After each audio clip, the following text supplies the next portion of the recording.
Everyone recognizes that if a person or a book could accurately predict the future and be correct every single time, not 50%, not 75%, but 100% of the time, then that person or that book would have to have divine help. That is superhuman. Humans just cannot do that. Is there a book that does accurately predict the future and get it right 100% of the time? Yes, there is. It's called the Bible, and it contains scores of amazing prophecies that prove it to be from God. Let's quickly look at 5 of these prophecies. Number 1, the fall of Tyre. In the year 597 BC, the prophet Ezekiel made a bold proclamation against the city of Tyre. At the time, the city was one of the wealthiest and most secure cities in the entire world. It had massive walls. It also had an island city that the inhabitants, if they were attacked, could go out to that island city. Yet for all that, Ezekiel predicted several things that would happen to Tyre. He said that the Babylonian king Nebuchadnezzar would come up against the city, that he would build siege mounds against the wall, and the city's walls would be broken down. He predicted that many nations would come up against the city, and the city would be scraped clean like a rock.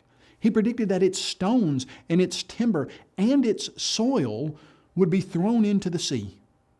How are you going to get the stones and timber and soil of a huge city like Tyre thrown into the sea? As we look at history, secular history provides the answer for that. Nebuchadnezzar, the king of Babylon, did come up against the city of Tyre. He did exactly what Ezekiel predicted, but it didn't stop there. Because after he built a siege mound against Tyre, the inhabitants moved out to the island city and he couldn't attack it. And yet, in about 330 BC, a man by the name of Alexander the Great attacked Tyre.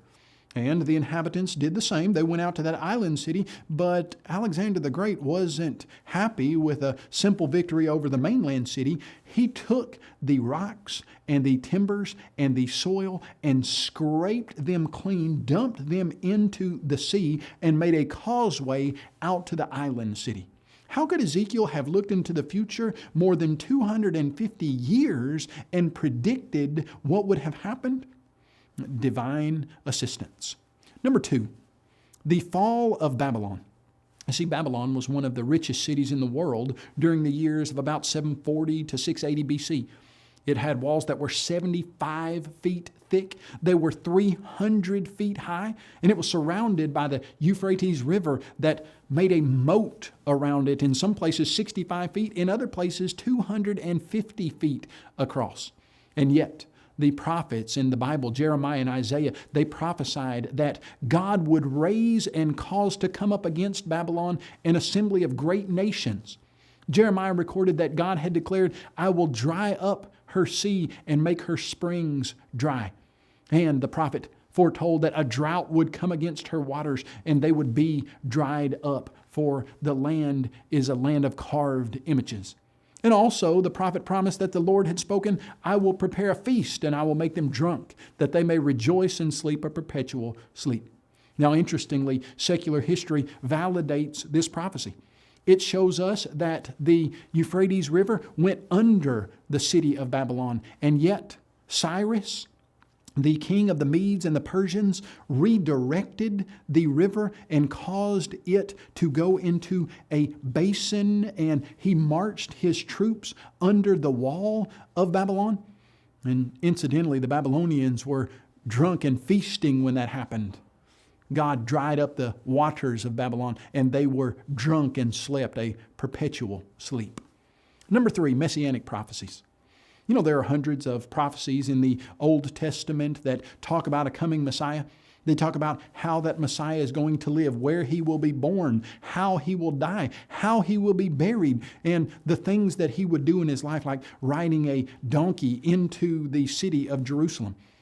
And some of them were written 1,000 years before Christ came, and yet in every single instance, Jesus Christ fulfilled those prophecies to the letter. So much so that in Luke chapter 24, verse 27, Jesus taught his disciples, beginning at Moses and all the prophets, He expounded to them in all the scriptures the things concerning himself. Number 4, the fall of Jerusalem. In Luke chapter 21, verse 20, Jesus said to his apostles, "But when you see Jerusalem surrounded by armies, then know that its desolation is near." In Matthew 24, 1 and 2, then Jesus went out and departed from the temple, and his disciples came to him to show him the buildings of the temple. And Jesus said to them, "Do you not see all these things? Assuredly I say to you, not one stone shall be left upon another that shall not be thrown down." Jesus made these comments in about AD 30 or 33. And yet, for another 40 years or so, nothing happened of a remarkable nature of destruction to the city of Jerusalem. But in AD 70, the Roman army under the command of Titus, who later would become the emperor, destroyed Jerusalem in an event that is marked as one of the most destructive events in all of ancient history, exactly like Jesus Christ had predicted. Number 5, the reign of Cyrus. Isaiah wrote his prophecy in about 720 BC. In his book, he made a bold prediction that the great nation of Babylon would fall. He further specified that it would be destroyed by the Medes and the Persians, and then he narrowed the target and predicted that a king named Cyrus would be the man to conquer the city and the nation. Now, the interesting aspect of this prophecy was that it occurred almost 150 years before Cyrus ever even existed. Isaiah called him out by name.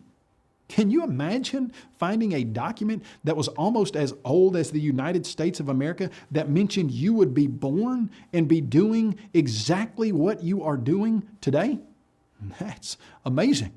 When we look at the Bible and we see the amazing, historically accurate, documented, predictive prophecy, we're forced to the conclusion that the Bible is God's Word.